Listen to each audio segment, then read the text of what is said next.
ಎಲ್ಲರಿಗೂ ನಮಸ್ಕಾರ. ಸ್ಫೂರ್ತಿರಾಜ್ vlogs and ರೆಸಿಪೀಸ್ಗೆ ನಿಮ್ಮೆಲ್ಲರಿಗೂ ಸ್ವಾಗತ. ಇವಾಗ ಹಸಿ ಬಟಾಣಿ ಸೀಸನ್ ಸ್ಟಾರ್ಟ್ ಆಗಿರೋದ್ರಿಂದ ಹಸಿ ಬಟಾಣಿನ ಜಾಸ್ತಿ ದಿವಸ ಹೇಗೆ ಸ್ಟೋರ್ ಮಾಡಿ ಇಡಬಹುದು ಅಂತ ನೋಡೋಣ.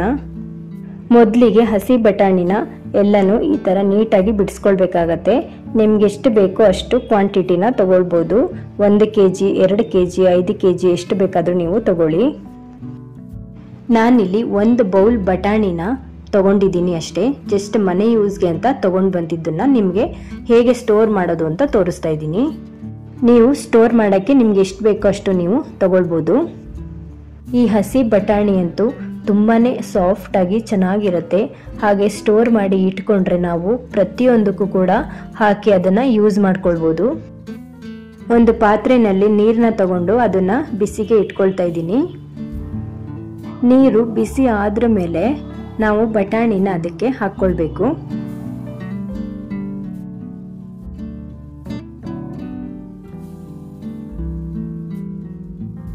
ಬಟಾಣಿ ಹಾಕೊಂಡ್ರ ಮೇಲೆ 1-2 ನಿಮಿಷ ಹಾಗೆ ಬಿಡಬೇಕು.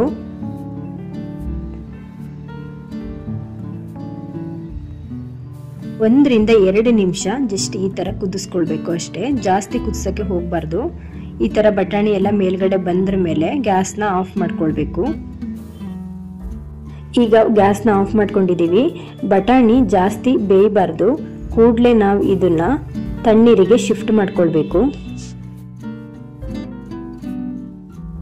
ಒಂದು ಪಾತ್ರೆಯಲ್ಲಿ ಕೋಲ್ಡ್ ವಾಟರ್ನ ರೆಡಿ ಇಟ್ಕೊಂಡಿರಿ.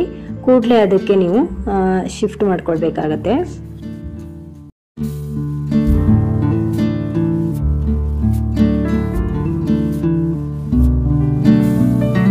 ಒಂದು 5 ನಿಮಿಷ ತಣ್ಣೀರಿನಲ್ಲಿ ಬಿಟ್ಬಿಡಿ.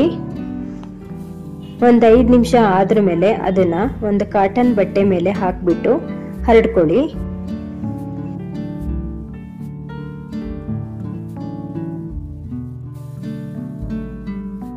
ಈ ತರ ಮಾಡ್ಕೊಳ್ಳೋದ್ರಿಂದ ನೀರಿನ ಅಂಶ ಎಲ್ಲ ಸ್ವಲ್ಪ ಡ್ರೈ ಆಗುತ್ತಲ್ವಾ, ಸ್ವಲ್ಪ ಜಾಸ್ತಿ ದಿವಸನೇ ಸ್ಟೋರ್ ಮಾಡ್ಬೋದು.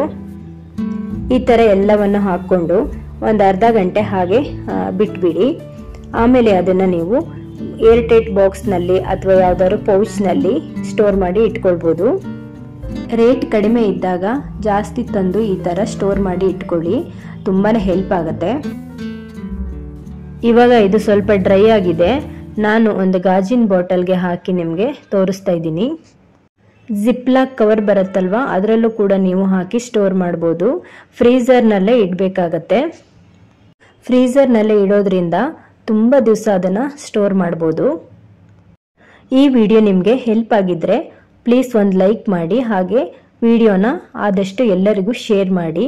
ಇದೇ ಥರ ಯೂಸ್ಫುಲ್ ವಿಡಿಯೋಗಳಿಗಾಗಿ ಹಾಗೂ ಹೆಲ್ತಿ ರೆಸಿಪಿಗಳಿಗಾಗಿ ನನ್ನ ಚಾನಲನ್ನು ಸಬ್ಸ್ಕ್ರೈಬ್ ಮಾಡಿಕೊಡಿ ಅಂತ ಕೇಳ್ಕೊಳ್ತೀನಿ. ಎಲ್ಲರಿಗೂ ಧನ್ಯವಾದಗಳು.